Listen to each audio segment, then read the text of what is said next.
Basic मैं आज आपको क्लियर करा दूंगा। वीडियो थोड़ी सी बड़ी होने वाली है, ध्यान से देखिएगा। अगर आप इस वीडियो को कंप्लीटली देख लेते हैं तो आपको थर्ड चैप्टर में कभी भी किसी भी तरह की कोई प्रॉब्लम नहीं आएगी। एक एक शब्द हम यहां पर क्लियर करेंगे। फर्स्ट वर्ड मैं यहां पर आपका उठाता हूं इक्वेशन। इक्वेशन क्या होती है मैं आपको इक्वेशन बता देता हूं। इक्वेशन एग्जांपल लेते हैं 2x + 5, 2x² + 5x + 3, 2x³ + 4x² + 5x + 3। यहां पर ये जो आपकी इक्वेशन है इसे नाम दिया जाता है लीनियर इक्वेशन।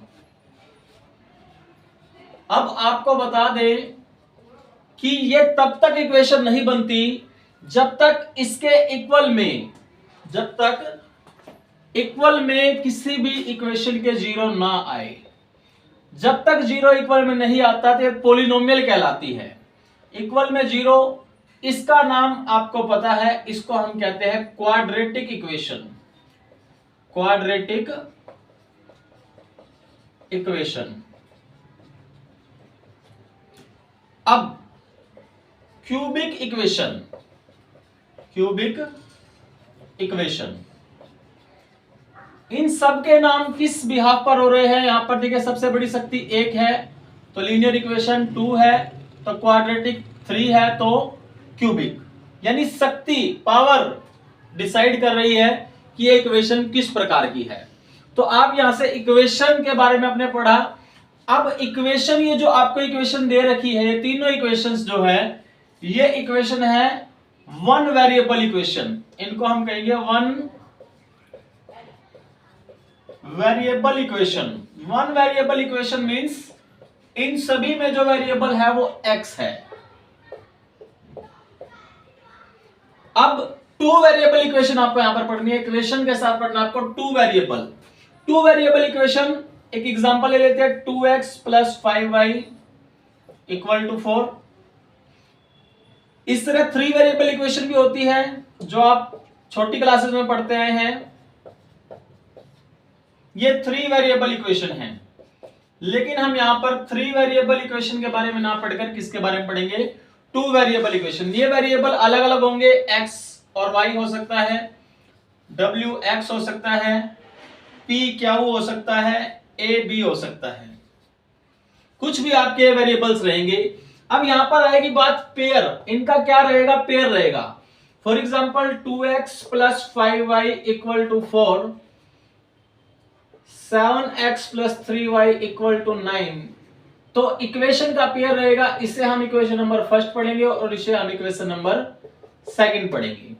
तो इस प्रकार से दो इक्वेशन के पेयर से आप क्या पढ़ेंगे? Pair of linear equation with two variables. Two variables की पढ़ेंगे, थ्री वेरिएबल्स की इक्वेशन आप नहीं पढ़ेंगे। टू वेरिएबल इक्वेशन के बारे में आप यहां पर पढ़ेंगे अलग अलग से।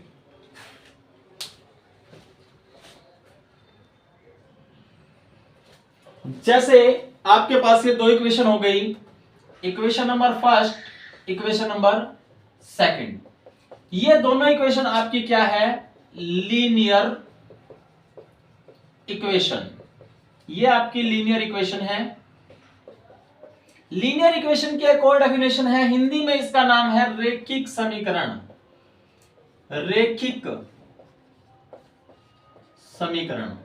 रेखिक समीकरण का मतलब कि अगर हम इसे ग्राफ पेपर पर बनाएंगे तो पहली समीकरण भी एक लाइन ड्रॉ करेगी और दूसरी समीकरण भी एक लाइन ड्रॉ करेगी। दोनों समीकरणें ग्राफ पेपर पर दो अलग अलग लाइंस ड्रॉ करेगी। अब दो अलग अलग लाइंस ड्रॉ करेंगी। अब इन समीकरणों को सॉल्व करने के यहां पर आपके आएंगे मेथड। आप किन मेथड से इनको सॉल्व कर पाओगे? वो मेथड्स, फर्स्ट मेथड आपका आता है ग्राफिकल मेथड। इसका दूसरा नाम ज्योमेट्रिकल। ये नाम भी आपको कहीं अधिकतर स्थानों पर देखने को मिलेगा, ज्योमेट्रिकल मेथड। सेकंड मेथड आपका इसका आता है substitution method.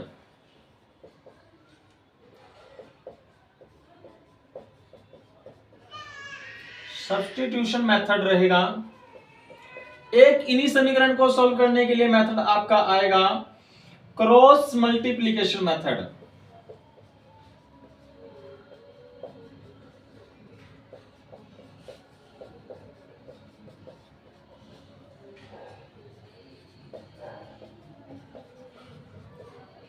Next method elimination method.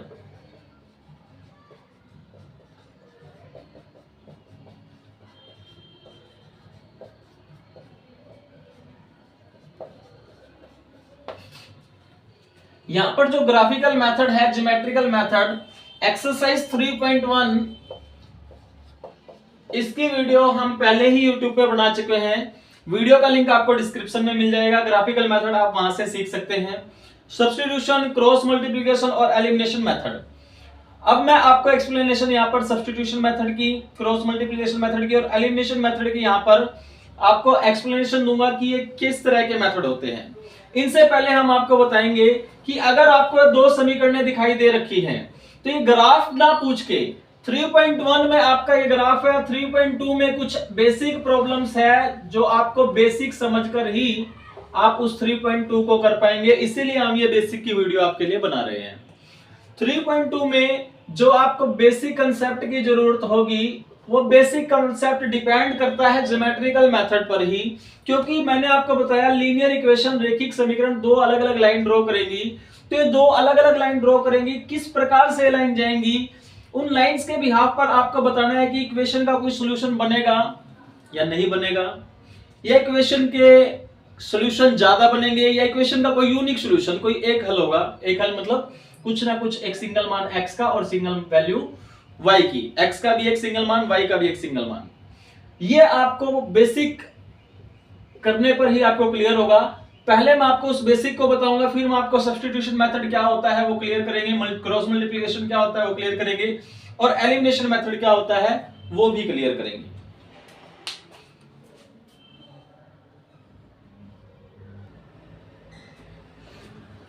जब हम बेसिकली इन दोनों इक्वेशंस को शो करते हैं तो a1x b1y plus c1 equation 1 मानते हैं, a2x b2y और c2 इक्वेशन 2 मानते हैं। यहां पर आपके जो वेरिएबल है वो वेरिएबल्स हैं एक x और दूसरा y।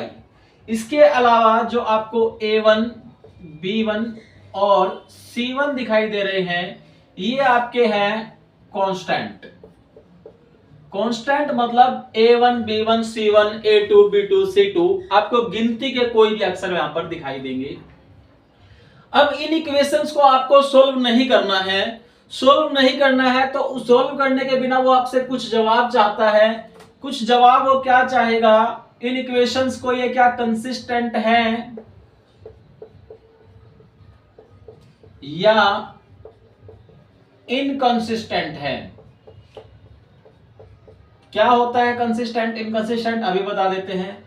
सॉल्यूशन पूछेगा कि इक्वेशन के सॉल्यूशन कैसा बनेगा, इन दोनों इक्वेशंस का सॉल्यूशन कैसा बनेगा। तीसरी बात लाइंस पूछेगा कि दोनों इक्वेशन से जो लाइंस जाएंगी वो लाइंस क्या एक दूसरे को कहीं काटती हुई जाएंगी, इस प्रकार से भी लगा सकते हो आप, या फिर वो लाइंस एक दूसरे से बिल्कुल दूर रहेंगी, इट मींस पैरेलल लाइंस, या फिर वो लाइंस एक दूसरे के बिल्कुल ऊपर रहेंगी, एक दूसरे के बिल्कुल ऊपर रहेंगी। इसको हम कहते हैं कोइंसाइड लाइन। अब कैसे आप उन चीजों को पता लगाएंगे देखते हैं।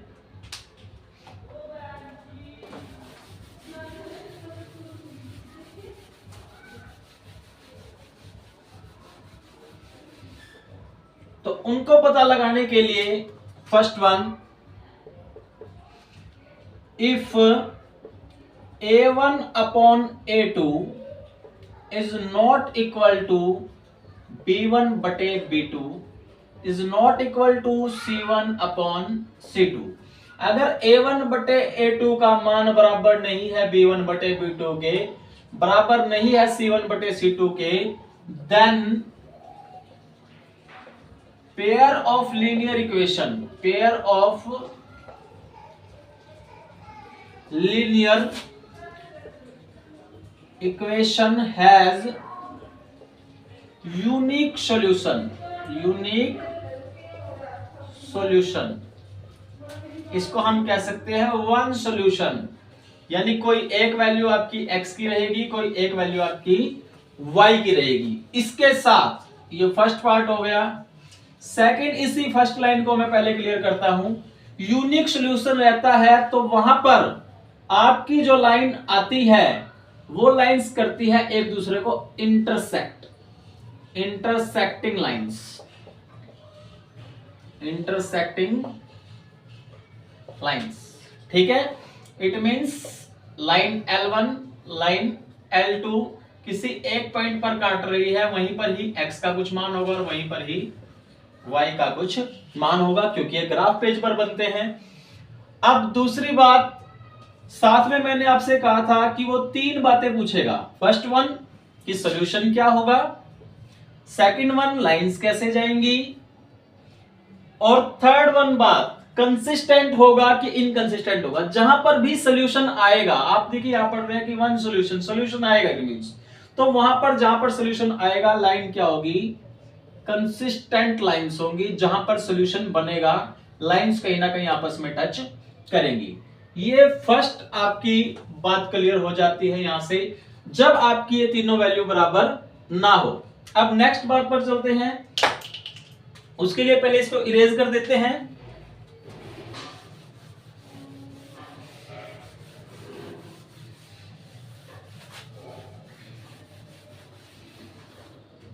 अभी हमने फर्स्ट वन बात क्लियर करी है यूनिक सॉल्यूशन की, यूनिक सॉल्यूशन। अब नेक्स्ट सेकंड बात आप क्लियर करेंगे नो सॉल्यूशन के लिए, या तो यूनिक सॉल्यूशन कोई सॉल्यूशन होगा, या फिर कोई सॉल्यूशन नहीं होगा, या फिर क्या होता है इसमें इनफाइनाइटली मैनी सॉल्यूशन, बहुत सारे सॉल्यूशन होंगे। तो यहां पर हम सेकंड वन बात क्लियर कर लेते हैं। कब, पहले इन्हीं को ही चेक करना है। तो आप चेक कर रहे हैं if a1 upon a2 is equal to b1 upon b2 but not equal to c1 बटे c2, देन पेयर ऑफ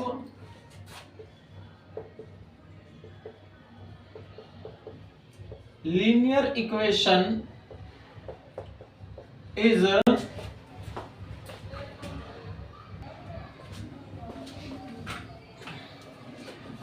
नहीं, हैज लगा देते हैं। Pair of linear equation has no solution, no solution यानी कि कोई हल नहीं होगा। सेकंड बात, कोई हल कब नहीं होगा, इट मींस लाइंस आपस में टच नहीं कर रही, तो लाइंस कैसी जाएंगी, पैरेलल लाइंस, पैरेलल लाइंस, एक लाइन ऐसे दूसरी लाइन ऐसे, L1 L2 कभी भी एक दूसरे को टच नहीं करेगी, इसलिए कोई सॉल्यूशन भी नहीं होगा। मैंने कहा था अगर सॉल्यूशन बनता है तो कंसिस्टेंट, अगर सॉल्यूशन नहीं बनता तो इनकंसिस्टेंट, इनकंसिस्टेंट। क्लियर, नोट कर सकते हैं आप। अब थर्ड कंडीशन पर चलते हैं, यूनिक सॉल्यूशन। सेकंड कंडीशन आपकी हो गई नो सॉल्यूशन। अब कंडीशन आएगी इनफाइनाइटली मैनी सॉल्यूशन, कम जगह है, मैनी सॉल्यूशन। थर्ड कंडीशन पर चलते हैं, उससे पहले इसको इरेज कर देते हैं।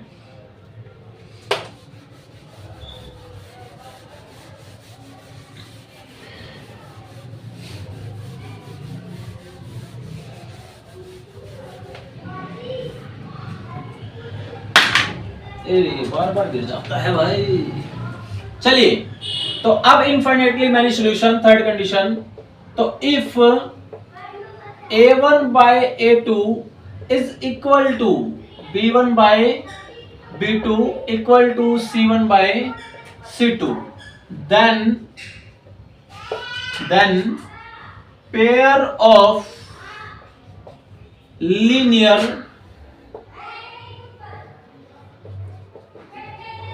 equation has infinitely many solution। देखिए पहली कंडीशन में तीनों बराबर नहीं थी, दूसरी कंडीशन में कोई दो बराबर थी और तीसरी बराबर नहीं थी, और तीसरी कंडीशन में तीनों की तीनों बराबर है, तो इनफाइनाइटली मैनी सॉल्यूशंस।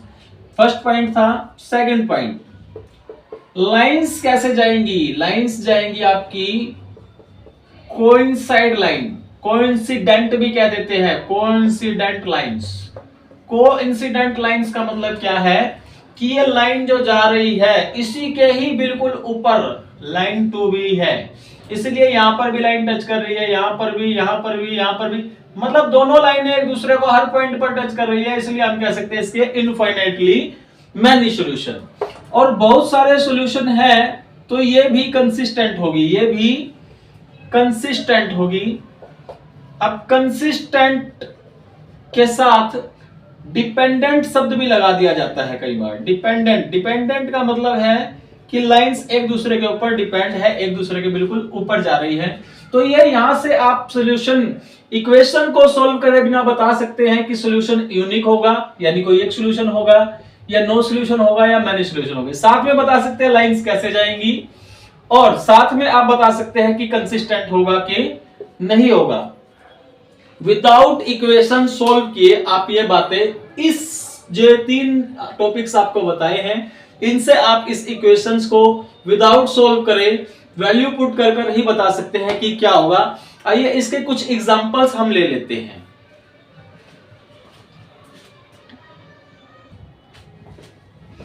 इन बातों को क्लियर करने के लिए आइए हम एग्जांपल ले लेते हैं एक्सरसाइज 3.1 पे क्वेश्चन नंबर 2 का। एग्जांपल नंबर फर्स्ट, 3 एग्जांपल यहां पर दिए, तीनों एग्जांपल तीनों अलग अलग बातों को रिप्रेजेंट करते हैं, इसलिए आपको तीनों एग्जांपल्स एक बार समझा देते हैं।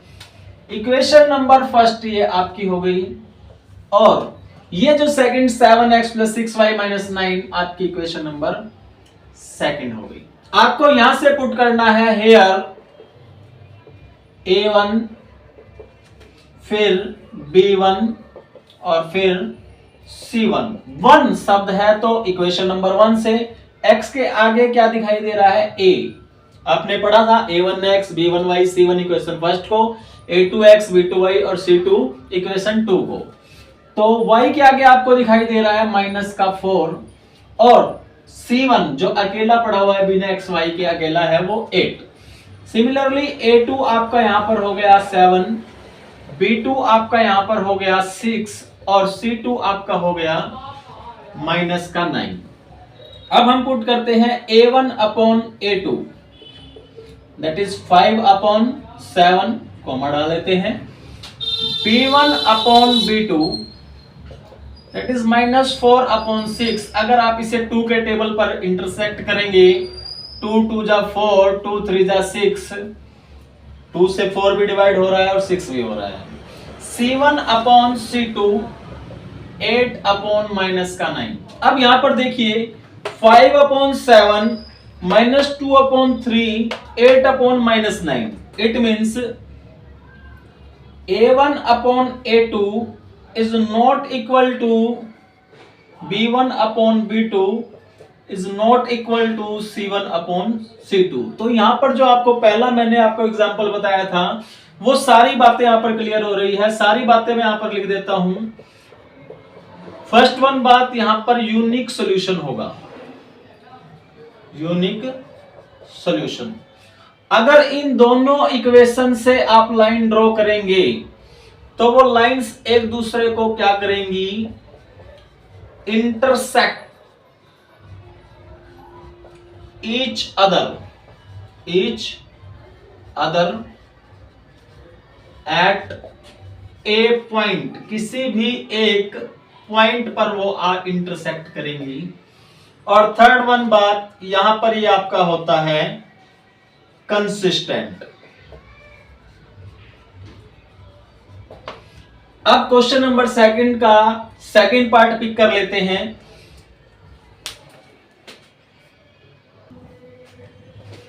हाँ जी, क्वेश्चन नंबर सेकंड का सेकंड पार्ट यहां पर हमने ले लिया है। देखिए दोस्तों, वीडियो थोड़ी सी बड़ी होने वाली है, लेकिन ध्यान से देखिए, आपके सारे टॉपिक्स क्लियर हो जाएंगे चैप्टर नंबर 3 को लेकर। यहां पर हम लिखते हैं हेयर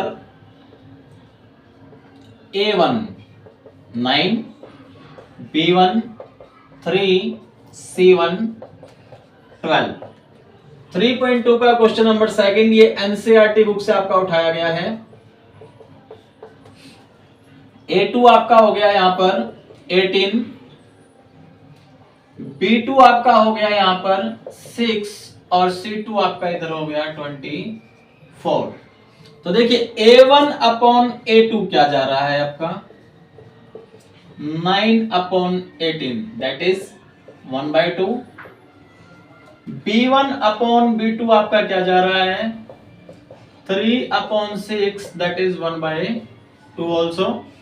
और C1 अपॉन C2 कोमा डालकर C1 अपॉन C2 12 अपॉन 24, 12 2 जा 24 दैट इज 1 अपॉन 2 अगेन। देखिए अब 1 अपॉन 2 1 अपॉन 2 1 अपॉन 2, यानी कंडीशन क्या आ गई यहां पर, therefore A1 upon A2 equal to B1 upon B2 equal to C1 upon C2। अब कंडीशंस लिख देते हैं यहां पर कब ये इक्वल होती हैं। तो यहां पर आपकी जो कंडीशंस आएंगी, तीनों बातें लिख देता हूं। कोइंसिडेंट लाइंस जाएंगी, दूसरी कंडीशन सॉल्यूशन क्या होगा, कोइंसिडेंट लाइंस यानी इनफाइनाइटली आपका मैनी सॉल्यूशंस, बहुत सारे आपके इसके सॉल्यूशन बनेंगे। और थर्ड वन कंडीशंस कंसिस्टेंट, क्या रहेगा ये कंसिस्टेंट, आप इसे डिपेंडेंट कंसिस्टेंट भी कह सकते हैं। क्वेश्चन नंबर सेकंड के थर्ड एग्जांपल, सेकंड का थर्ड पार्ट हम ले लेते हैं। हेयर A1 6, B1 जो y के सामने है माइनस है तो माइनस में लिखेंगे आप, और C1 आपका हो गया 10। A2 2 है आपका, B2 माइनस का 1, देखिए y के सामने कुछ नहीं है, माइनस का निशान है तो 1 माना जाएगा, 1 रहेगा अपने आप। और C2 आपका हो गया 9।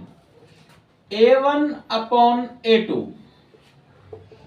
6 अपॉन 2 कट जा रहा है, 2 3 जा 6 that is 3। B1 upon B2 -3 upon -1, minus से माइनस रिजेक्ट दैट इज 3। और C1 अपॉन C2 10 अपॉन 9। तो आप क्या कहेंगे A1 upon A2 is equal to B1 upon B2, equal है 3 अपॉन 1 रख लो, 3 अपॉन 1 रख सकते हो, बराबर रहेगा, but not equal to C1 by C2। तो सॉल्यूशन के लिए आपकी तीनों बातें फिर से, फर्स्ट वन सॉल्यूशन क्या होगा, सॉल्यूशन के लिए आप कहेंगे कि कोई सॉल्यूशन नहीं होगा, नो सॉल्यूशन। लाइंस कैसे जाएंगी, अगर आप ग्राफ खींचते हैं तो लाइंस जाएंगी आपकी पैरेलल लाइंस, पैरेलल लाइंस।